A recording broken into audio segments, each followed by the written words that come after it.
네, 안녕하십니까. 포포투의 한유철 기자입니다. 네, 오늘은 손흥민 선수가 과거 맨유로 이적할 수 있었다는 소식을 한번 다뤄보도록 할 텐데요. 과거 토트넘에서 활약한 지 얼마 되지 않았을 때 손흥민 선수가 맨유와 링크가 났고 실제로도 이제 구단에 직접적으로 추천이 됐지만 아쉽게 구단에서 손흥민 선수의 이적을 거절했다는 비화가 공개됐습니다. 이 말을 한 사람은 이제 과거 알렉스 퍼거슨경의 오른팔이라고 유명한 르네 뮬레스틴 코치인데요. 뮬레스틴 코치의 발언을 직접적으로 다뤄보면서 이후 손흥민 선수와 맨유가 어떤 관계를 구축했는지 한번 알아보는 시간을 가져보도록 하겠습니다. 먼저 뮬레스틴이 누구인지 한번 간략하게 알아보겠습니다. 네덜란드 출신으로 2005년 12월 맨유의 기술 개발 감독으로 부임하면서 맨유와의 인연을 시작을 했습니다. 이후 2007년부터 2013년까지 맨유 코치로 활동을 했는데요. 이 당시 알렉스 퍼거슨경의 오른팔로 유명했죠. 저 사진도 이제 뮬레스틴 코치가 퍼거슨경과 대화를 나누는 사진입니다. 2012-13 시즌이 끝나고 퍼거슨경이 은퇴하고 뮬레스틴 코치 역시 맨유를 떠나게 됐는데요. 이후 러시아의 안지, 그리고 풀럼, 마카비 하이파 등을 거치면서 감독 경력을 이어갔습니다. 현재는 호주 축구대표팀의 수석 코치로 활동 중이면서 2018년 8월부터 부임해 있는 상태입니다. 그렇다면 그가 도대체 어떤 말을 했길래 손흥민 선수와 맨유의 관계가 다시 한번 주목을 받게 됐는지 한번 알아보도록 하겠습니다. 여러 매체들이 똑같은 소식을 전했는데요. 뮬레스틴 코치는 이렇게 말을 했습니다. 손흥민이 토트넘에 입단한 후 1, 2년간의 활약을 보고 짜증이 났다. 그는 맨유가 영입했어야 하는 선수였다. 정말 안타깝다. 그런 선수들은 충분히 차이를 만들 수 있는 선수다 라면서 과거 손흥민 선수가 토트넘에서 활약한 모습을 보고 직접적으로 맨유에 추천을 했지만 결국 받아들여지지 않았고 그 부분에 대해서 좀 좌절감을 느꼈다라는 것을 표현을 하고 있습니다. 뮬레스틴 코치는 손흥민 선수를 얘기함과 동시에 과거 첼시에서 활약했던 윌리안 역시 맨유에 추천을 했지만 이제 영입이 이루어지지 않았다고 밝혔는데요. 그렇다면 당시 뮬레스틴 코치는 손흥민의 어떤 부분에 반했는지 한번 알아보겠습니다. 손흥민 선수는 2015-16 시즌 바이어 레버쿠젠에서 좋은 활약을 하면서 토트넘으로 이적을 했죠. 이때 당시 대략 3천만 유로 정도의 이적료를 발생시키며 토트넘에 입성을 했고 등번호 7번을 받으면서 큰 기대를 받았습니다. 하지만 이적 첫 해엔 다소 아쉬운 활약을 했는데요. 포체티노 감독 체제에서 적응을 못한 건지 주전으로서 입지를 구축하지 못하면서 대부분 로테이션으로 활동을 했는데요. 리그 28경기에 나섰지만 출전 시간은 1000분을 간신히 넘었고 공격 포인트도 4골 1어시스트에 불과했습니다. 유로파 리그나 FA컵, 리그컵을 합치면 대략 40경기 정도를 나섰지만 출전 수 대비 출전 시간은 좀 아쉬운 모습이었죠. 이때 당시 손흥민 선수가 잉글랜드 생활에 조금 좌절감을 느꼈고 한 시즌 만에 분데스리가 리턴을 추진했다는 것은 지금 너무나도 유명한 이야기죠. 또한 포체티노 감독이 그런 손흥민 선수를 설득해서 토트넘에 남게 했다는 것도 역시나 유명한 이야기입니다. 그렇게 토트넘에 남게 된 손흥민 선수는 2016-17 시즌부터 에이스로 거듭나게 됐는데요. 리그에서 주전으로 도약하면서 34경기, 출전 시간도 2000분을 넘으면서 토트넘의 공격을 책임졌습니다. 챔피언스 리그에서는 한 골에 그치는 등 조금 아쉬운 모습이었지만 리그 14골, 트랜스퍼 마크트 기준 8어시스트를 기록하면서 20개 이상의 공격 포인트를 기록했고 FA컵에서는 무려 5경기에서 6골 1도움을 올렸습니다. 이때부터 이제 해리케인, 델레알리, 크리스티안 에릭센과 함께 데스크 라인을 구축하면서 엄청난 호흡을 자랑했고 유럽 최고의 공격진을 구축했습니다. 그렇다면 이때 당시 맨유가 손흥민 선수 대신에 누구를 영입을 했고 그 선수들이 어떤 활약을 했는지 한번 알아보겠습니다. 우선 2015-16 시즌 손흥민 선수가 토트넘에 입성했던 그 동시에 마르시알 선수도 프랑스에서 맨유로 왔었죠. 이적료가 굉장히 비싸서 좀 비판을 받았지만 초반 센세이셔널한 활약을 보이며 제2의 앙리라는 칭호를 받았는데요. 이후 하락세에 접어들면서 비판의 목소리를 받게 됐고 이번 시즌에도 여전히 맨유에서 입지를 구축하지 못하면서 팬들의 쓴소리를 받고 있습니다. 마르시알 선수와 함께 데파이 선수도 같이 맨유에 입성을 했는데요. 네덜란드 리그를 씹어 먹으면서 등번호 7번을 받았고 데이비드 베컴과 크리스티아노 호날두 등의 등번호 계보를 이으면서 많은 기대를 받았지만 기대에 전혀 부응하지 못한 채 2년 만에 팀을 떠나게 됐습니다. 그렇게 맨유는 조금 아쉬운 이적 활동을 보였고 2017-18 시즌 공격 보강을 한 번 더 시도를 했는데요. 알렉시스 산체스, 아스널에서 굉장한 활약을 했던 알렉시스 산체스를 미키타리언과 수합 딜을 함으로써 맨유로 데려왔죠. 하지만 아스널에서의 활약을 기대했던 맨유와 달리 산체스는 부진했습니다. 한 시즌 반 동안 그가 남긴 득점은 5골에 불과했고 결국 인터밀런으로 떠나게 됐죠. 이 외에도 로멜루 루카쿠나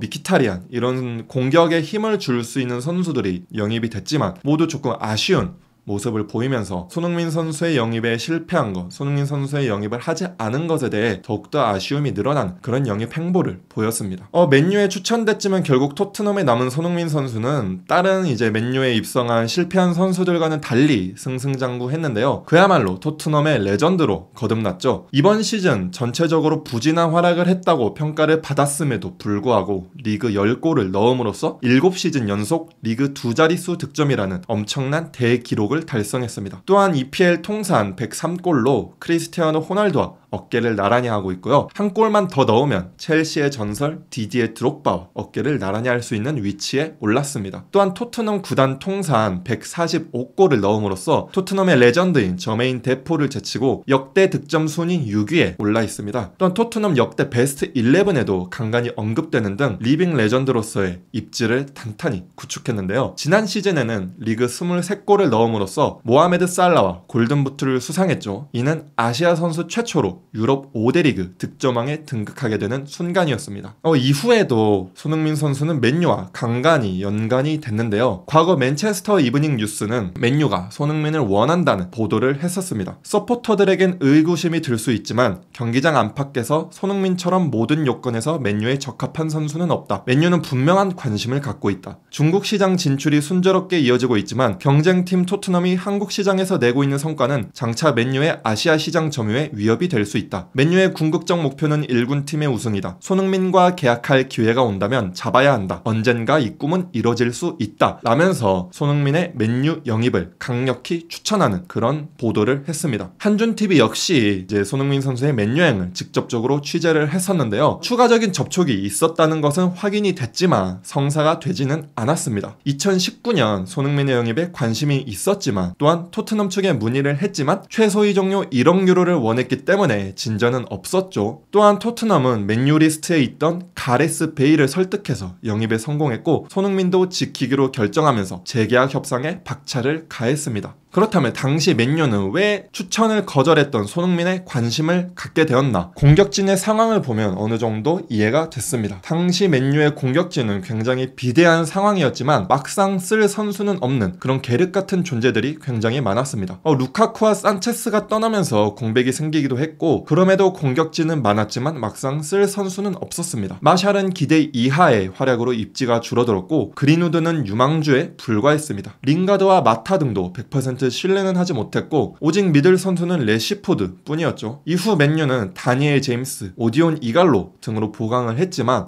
이 선수들이 맨유에 유의미한 드라마틱한 변화를 가져다 주지는 못했습니다. 당시 맨유의 손흥민 이적설이 떠오르면서 현지 팬들의 반응도 한번 알아보도록 하겠습니다. 당시 현지 팬들은 냉담했는데요. 손흥민 선수의 가치는 올라가고 있었고 맨유는 조금씩 하락세에 빠져 있었기 때문에 맨유가 그런 손흥민을 영입한다는 것은 터무니없는 말이다 라고 판단하는 팬들이 많았습니다. 좀 굉장히 강도 높은 비판을 했는데요. 웃기는 소리, 우드워드가 괜찮은 영입을 했다고? 말도 안 된다. 그가 노력한 것은 맞지만 아시아에서 유니폼을 파는 것과 축구를 하는 것은 아무런 상관이 없다. 우드워드는 축구적으로 완전히 무능하다 라며 강력한 쓴소리를 뱉었고 우드워드는 아무도 영입 못할 거야. 손흥민과 계약하러 간다면 8주의 시간이 걸릴 것이고 그의 고모를 영입하겠지. 그러고 나서 모든 걸 바이러스 탓으로 돌리며 다른 팀도 그렇다고 변명을 할 거야. 지금 벌어지고 있는 일들의 진짜 이유는 우드워드의 무능과 배당금, 주주들을 위해 맨유의 수익을 쓰고 있기 때문이야. 라면서 맨유 구단에 대한 전체적인 신뢰도가 떨어졌다는 것을 아는 그런 모습을 보였습니다. 또 다른 팬은 우리가 손흥민을 영입한다고 상상하니 웃음이 나네 라면서 짧고도 강렬한 비판을 했는데요. 당시 손흥민의 활약을 보면은 팬들이 왜 이렇게 냉소적인 반응을 보였는지 알 수 있었습니다. 당시 손흥민은 이미 EPL 최고의 공격수 반열에 오른 상태였는데요. 2015-16 시즌 다소 부진했지만 16-17 시즌부터 3시즌 연속 리그 2자릿수 득점으로 경기력에 물이 오른 상태였습니다. 또한 2018 2018-19 시즌에는 팀을 챔피언스리그 결승으로 이끌면서 가치가 폭등했는데요. 트랜스퍼 마크트 기준 2019년 7월 손흥민의 몸값은 무려 8천만 유로까지 치솟았습니다. 이는 거의 한화 약 1,000억 원이 넘는 금액이었으며 토트넘 내에서도 엄청난 입지를 구축한 만큼 실질적인 이적료는 이것보다 훨씬 웃돌 것으로 예상이 됐었습니다. 그렇게 하락세에 접어든 맨유가 상승세에 오른 손흥민을 영입한다는 것은 조금 팬들이 생각하기에 이해가 가지 않는 반응이었죠.